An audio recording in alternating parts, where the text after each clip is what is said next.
to the NXT Podcast, your home for weekly NXT reviews and insight. The beautiful part of NXT is that when one dream ends, another dream begins. Find all of your NXT news, recaps, and analysis right here. So with that being said, we only have one question for you. Are you ready? We thought so. Let's get the show started right now. All right, everyone. This is Memphis Mark coming to you from Mullet Manor. And the NXT show was a banger this week. It was a really well-written, well-executed show. So we're going to jump right into it. All right, we start off for the women's tag team championship, and it's the vacated titles.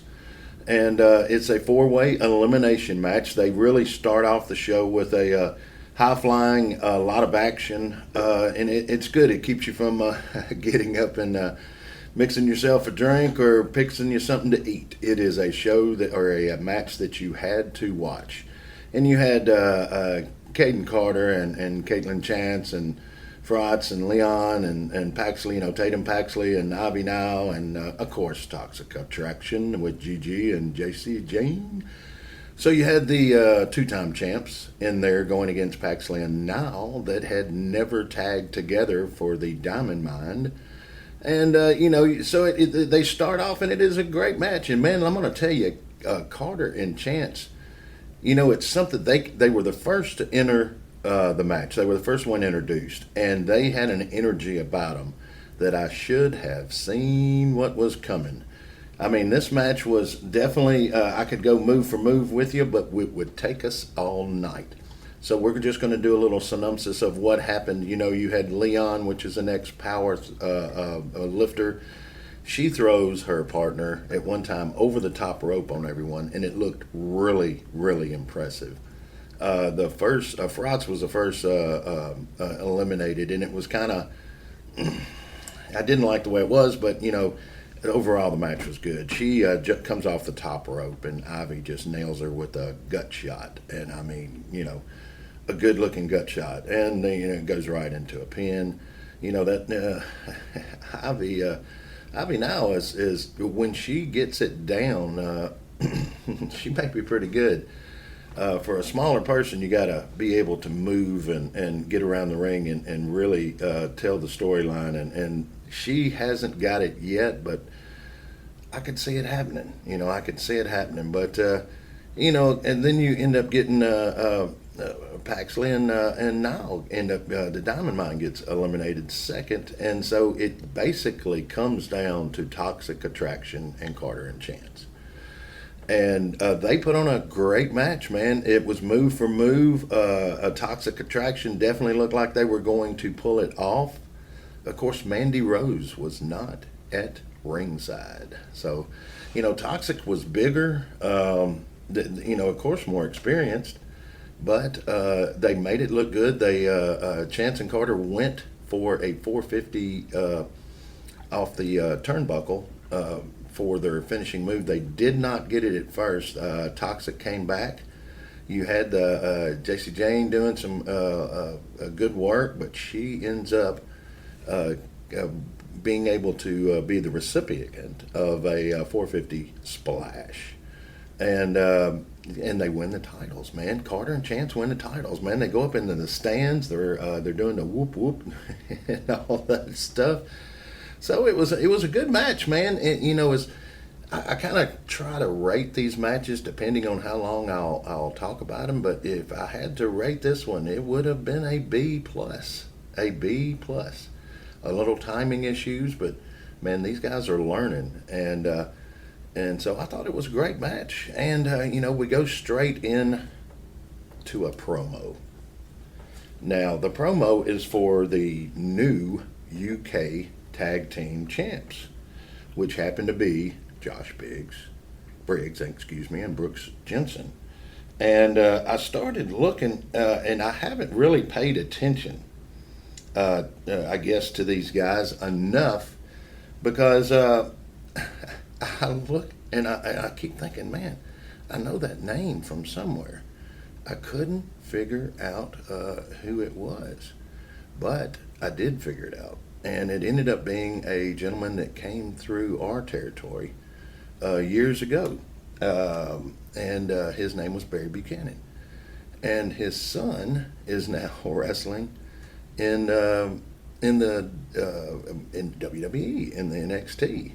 So I was really, really surprised. And I can't go into a show without, doing a little history. So Brooks's dad was known by several names, but when he came through my territory, so here's my history lesson for the week. I'm going to say it was mid '90s. He came through, and he had come up from I believe it was in the national championship or whatever, but he was coming through Jim Cornette's Smoky Mountain Wrestling, and he ended up coming through us here in Memphis through ECW, actually, because they had created a storyline with our wrestling with Lawler, which was doing some work with WWE at the time. He was going to take over ECW, but that's another show. But Mr. Buchanan came through, and he was a part of, he was known as Recon, and they were part of something called the Truth Commission for a while, and he had several stints in different organizations, but in the one that I'm familiar with and I met him at was around in 96, 97 or something like that. He was battling the Memphis area with Flash Flanagan and Billy Joe Travis, God bless his soul. And if you haven't seen or heard of Billy Travis and another a gentleman or tag team they went against was Billy Kidman and Ace Darling. But if you haven't heard of Billy Joe Travis or Billy Kidman or Paul Diamond, even these guys that they wrestled against in my area, I really think you should. And one of the biggest angles that he had was they had created a character out of Mel Gibson's the movie he had done at the time, and it was called Lord Humongous. And Lord Humongous was actually the first person to play that was one of my high school coaches, Mike Stark. And he was a bodybuilder, and he was a All-American at the University of Memphis, or Memphis State at the time, in football, but he tried his hand in wrestling. Lawler tried to give him a little training or something, but it just didn't work out. His claim to fame is he busted a Coke bottle over Jerry Lawler's head on Saturday Morning Wrestling. But other than that, Mr. Buchanan came in and he took that role for a while and did real good because he's like 6'7", close to 300 pounds. So anyway, I got a little sidetracked on that, but the promo does good. They bring out Joe Gacy and the Dyad to pretty much kind of stir up a little match for later on. And Joe and Gacy is constantly talking about Cameron Grimes. So it goes into a pretty interesting thing there. And also one quick thing on the Lord Humongous, Sid Vicious was Lord Humongous for a while in the WWE, so that's another name. If you haven't heard of him, check it out. All right, they go straight into a Trick Williams, Carmelo Hayes, a birthday promo. It's his birthday, and he does an open challenge. And when he does open challenge, well, it's going to be accepted, and it was accepted by Giovanni Vinny, and man, for the North American Championship, man. And they think he comes strolling. His entrance. He gets a picture taken and that kind of thing. So he's strutting down to the ring, and it looks great. And the Wade Barrett and the announcers are just going, man, this is going to be off this world. They're going to tear each other up. But then Nathan Frazier kind of slips by, and they do it so perfect. The WWE has such good editing and marketing, and their promo ability is just out of this world. But he does his pose for his picture doing his walk down, and here comes Nathan Frazier, and he gets in the frame of the picture with his hand up like, hey, and he runs down and beats Vinny to the ring. So you end up having Nathan Frazier going against Mello. And it was a good match, man. They went back and forth. I mean, those are some high flyers, but Nathan Frazier really surprised me. And he had some great moves, and man, he's fast, and he does great work. But then at one point in time, Vinny goes over, and since he's not going to be in the match, he goes over and does a little color commentary. And when he does, he's sitting there with a cup of coffee. And at one point in time during the match, they get outside, and, well, it seems that Mr. Frazier knocks over Vinny's coffee. And that did not go well. Did not go well. Frazier goes to the top rope to do a finishing move on Mello, and who gets involved? But Vinny jumps up and pushes him off the top rope. Mello corresponds with a good finishing move, and the match is over. They get to do a little promo shot afterwards with Mr. V in the ring holding his head up when taking another picture. But then they bring in J.D. McDonald. I mean, J.D. is coming in to do a promo with Braun Breaker. And they do a little sit down in the ring, after a commercial break. They come back in, and Braun Breaker is sitting there with J.D., and they both get a chance on the mic, and this is all about training and everything. And I have to say, Braun is a lot better at it than his dad at the, he's getting better at the promos. His dad just had to go bark a few times and holler and didn't have to say a lot. But now these guys have to articulate, and they have to do the storylines are a lot different now than they were. They're not, back in the day, they just weren't as extensive or as, everybody can fact check, and nowadays all of this comes into the storylines. But JD and Braun go back and forth for a little while, and, JD tells him he's pretty much going to tear the muscles off his big body, that he should be on Muscle Fitness magazine, but not in the ring. And Braun pretty much says that he's not afraid of anything breathing. So they go to sign the contract, and of course JD pulls another one out of his pocket. He tells him, hey, I want you, the champ, to sign first. So Braun, pretty much, that's when he uses the line, I ain't scared of nothing breathing, and JD gets it back, and of course he's got to outdo him. So what does he do? He said, I'm going to sign it, but I ain't using no pen. He actually sticks himself, causes some blood, and signs it in blood. That's an old school move. I'm very proud of the guy, whoever wrote this up. If he wrote it, fantastic. Whoever wrote it, just great work. And of course, he signs it in blood, and afterwards, JD extends his hand to Braun and says, hey, you want to shake hands? And Braun's like, man, I don't know, man, not these days with all this blood, ain't blood transferring. No. So anyway, they go away from that, and they go into the Creed Brothers and Apollo Crews promo. And pretty much they're saying, Apollo's telling them, be careful out there. And of course, the Creed Brothers have such talent, and they're going to be very good. Their timing's not together there, but the physical talent and everything that goes with that, they've got naturally. You're looking, of course not Kurt Anglish, but they have that kind of ability it transfers over to professional wrestling, their amateur style. And anyway, they do their promo, and then you got Damon Kemp coming out and kind of telling them, hey, Roderick Strong is kind of missing, but he's going to be there. He's going to be there. And, you got Brutus going, game plan, we need a game plan. That's kind of where they haven't found their niche yet, but they will. I truly believe they will.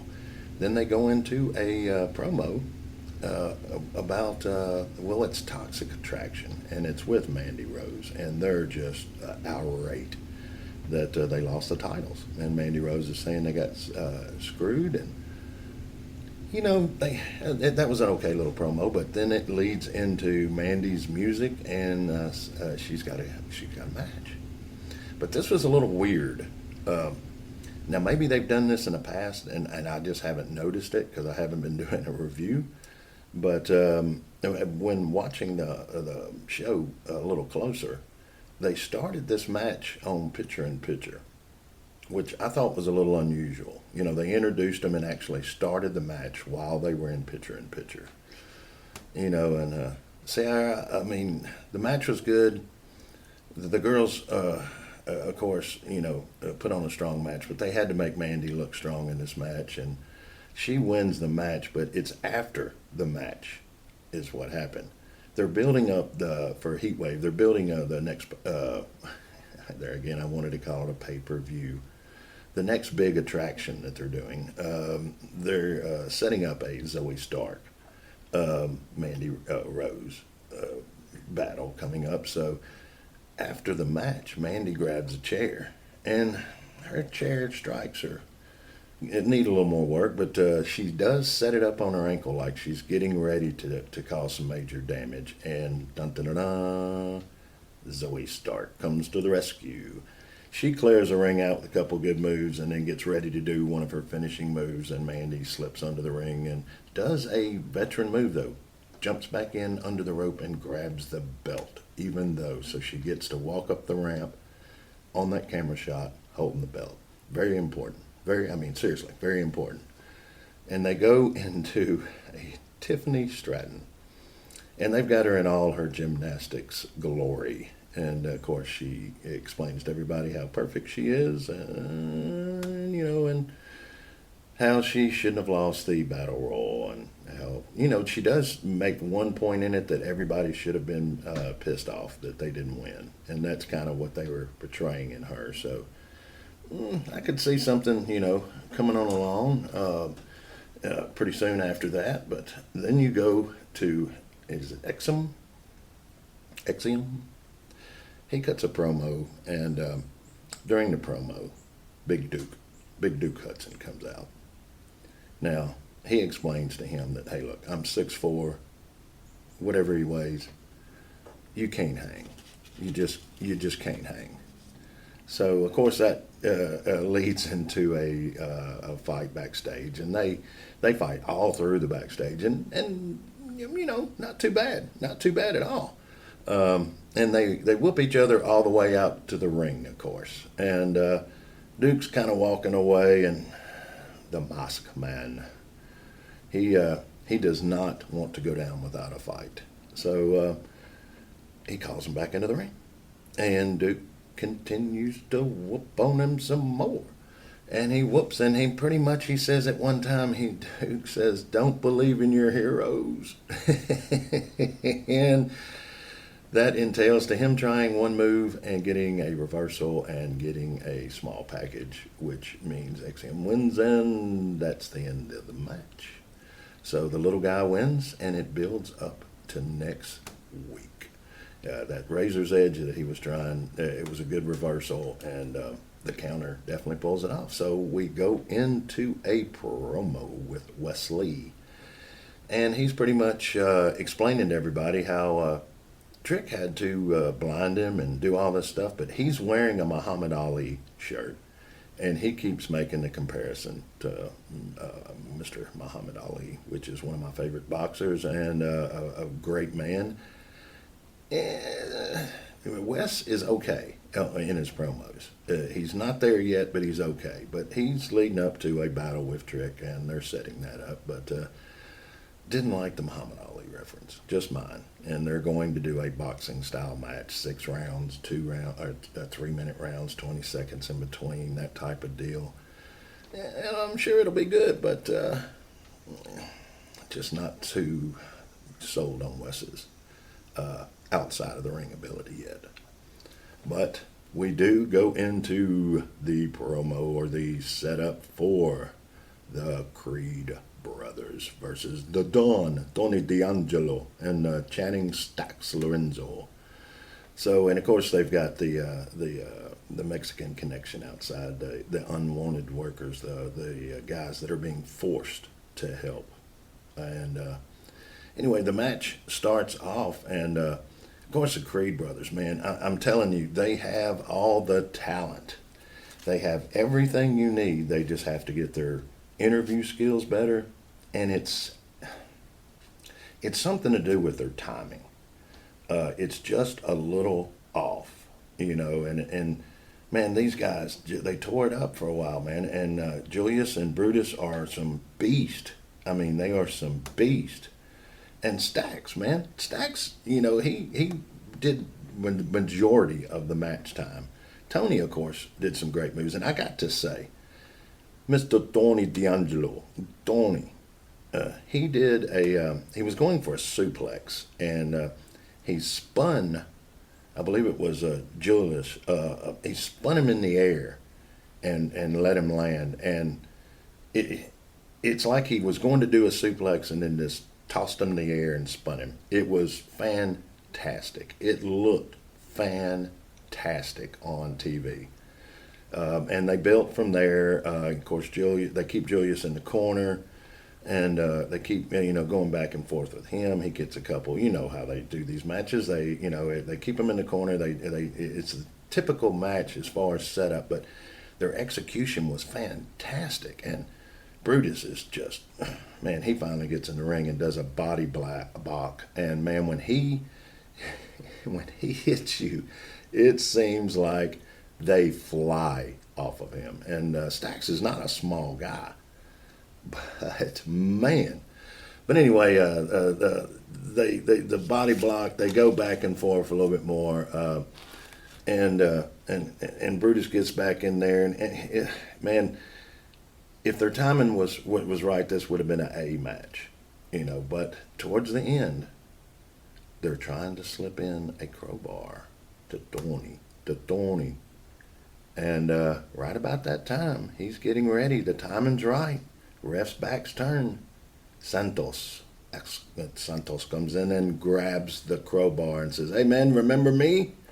Gives him a little love tap upside the head, which ends up in the hands of the Creed brothers. And a massive key into the match was that armbar, or not armbar, but the clothesline. I mean, their clothesline is, both of the guys, Brutus and Julius, man, and like I said, if they get the timing right, they could be the ones to be called up to go against the Usos. Because Lord knows the WWE needs some more tag teams that can put up a decent showing and not the same old thing every week. But then again, that's another show. It was a good match. The Creeds do win because of the outside interference, and of course they go into the promo with Tony pissed and the whole deal where well, we'll get back into that. After that, Tony's outside hollering and raising all 2 times of HE, double L, and so they go into a Roxanne Perez promo. And, of course, she's talking about the Cora J, and they're split up. And, if you remember right, Cora J is the one that threw the belt in the trash, which is a no. And then they had to bring out the last person to do it to promote this match. So, you got Perez telling everyone that she was a big Cora J fan and, the betrayal and everything. And then you got Cora J coming back with her promo afterwards, saying pretty much that she made her, that she made Perez. And then Cora, she does something that was a little funny. She compared herself to Bayley and to Roman. Then there's her. Pretty heavy. All right, so you've got Brooks, Jensen, and Gacy coming back for coming back for their match, and Brooks has got the jorts on. Now, jorts are, if anybody doesn't know, they're jean shorts, made famous by Stone Cold in the wrestling business, that is.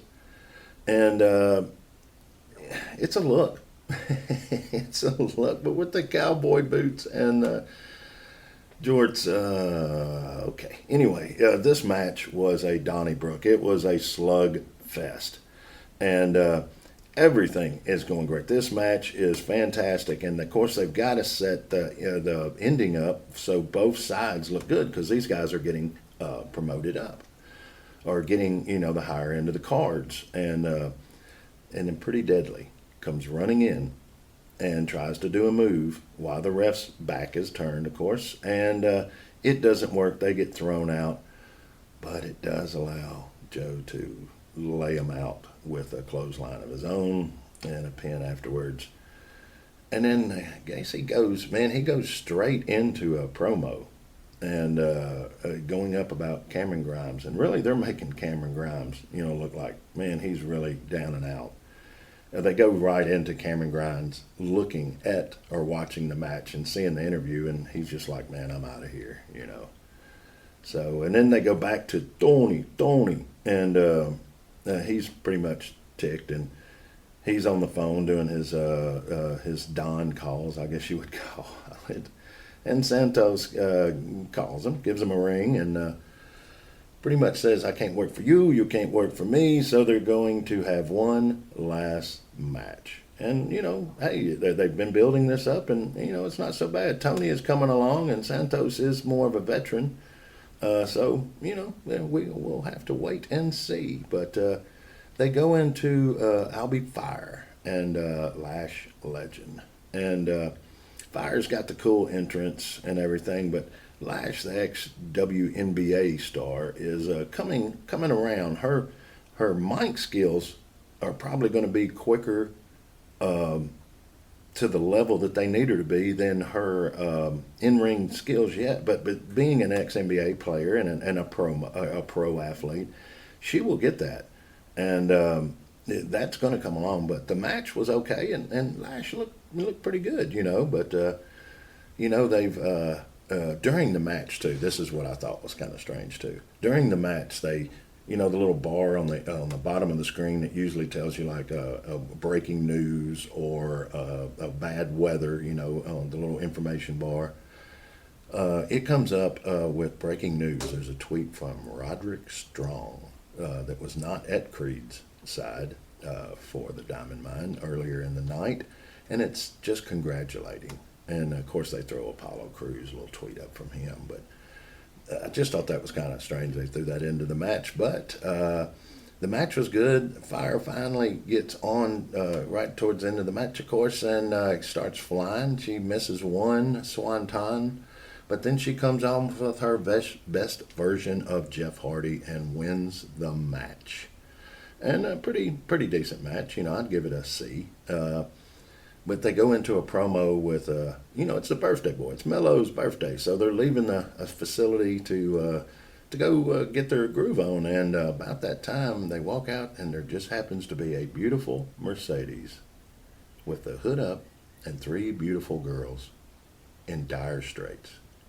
And they ask if they know how to jump a car. And like any red-blooded American would do, I would hope, they said, hell yeah. And that's where that one ends. But they go in to Nikki Lyons. And, and I didn't have anything against this girl.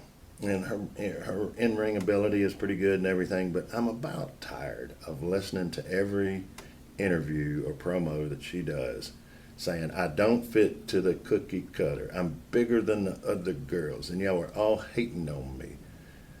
And half the time, I haven't heard anybody say anything. So it's the boy who cried wolf.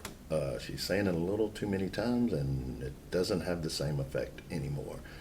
AKA Miss Marine in the WWE. We won't go into names, but that saga she did for several weeks before they let her turn heel.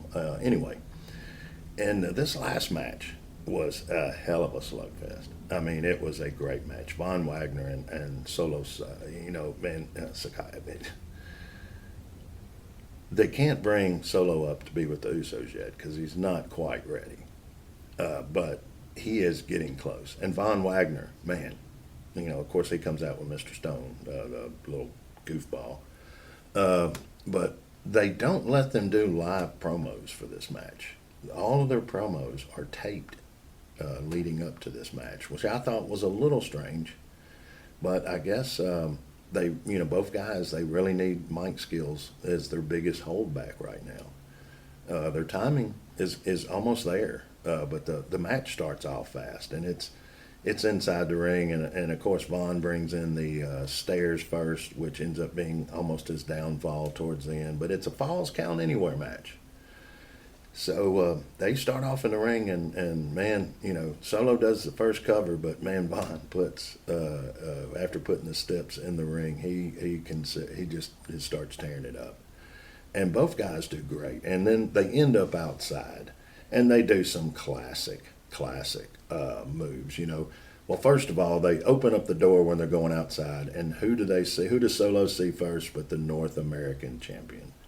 And of course, they're still trying to help the ladies. But now they're actually in the car. The car's running, and they getting ready to roll. And he happens to be standing outside the car. Solo sees him first thing, shoves him in the back seat, which is probably going to set up something coming on down the road. So you've got one person not in the match already affected, in Carmelo, and they continue to fight on. They head back towards the back of a parking lot there behind the studios they're at, and Vaughn has got the better, and he ends up throwing Solo into a dumpster. And Mr. Strong is hollering that, hey, it's over, it's done, this is through. Well, it doesn't work that way. Solo comes back out of the dumpster. Now, I think they could have done a little more with him getting out of the dumpster, made it a little more dramatic, but that's secondhand Monday morning quarterbacking. But the match is great. They go back and forth, and I'm going to tell you, when Solo gets a chance, they're over by some, overhead doors, like at a mini storage area, those type overhead doors. And if anybody's ever had the chance to knee a person's head against a door, it's a fantastic feeling. But not that I would ever do that. But he does it great, man. He even leaves a mark on the door, Vaughn does, with his head. So both of these guys are selling. They're both rolling, and this is what I thought was key. Now, when you're in training and you're learning, the busting of the table, is a big deal, because this is a coordinated event. Now, the announcers have got to turn these little knobs under the desk so the desk breaks loose easier. You have to have the right weight. You have to know where the sweet spot is of that table. And I'm talking desk. I said table, but I mean the desk, the announcer's desk. So they slam Vaughn on the desk the first time, and I'm thinking, wow, they did it wrong. They didn't bust the desk, but I was wrong. They were just setting it up. So there's a super kick to Vaughn with some outside fighting there, and so Vaughn ends up falling back in a natural position where he would be laid out onto the desk, and the timing. What I was been preaching all show here is everything. So Solo has to look at the crowd, get them excited, look at the pole that he's going to climb, the turnbuckle that he's going to climb up to jump off onto Vaughn that is out on the desk. And so that timing is so key when you're doing a live taping. So he does good. He does everything, but the timing's just a little off. But he does climb to the top of the turnbuckle, and he comes off with a splash. And I mean, the table goes, that's pretty much the end of the match.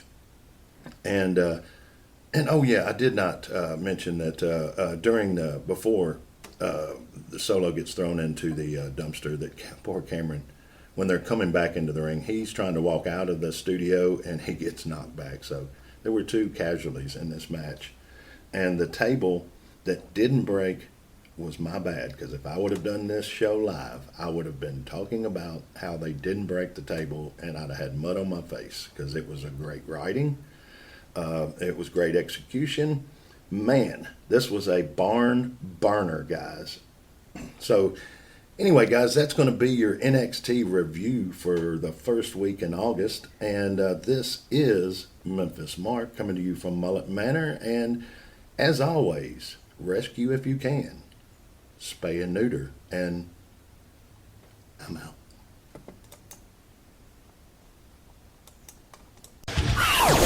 Thanks for listening to the WWE Podcast. Don't forget to subscribe on your favorite podcast app so you don't miss a show, or head to WWEpodcast.com. And for all of these shows ad-free, head over to patreon.com/WWE Podcast. Until then, we'll see you next time.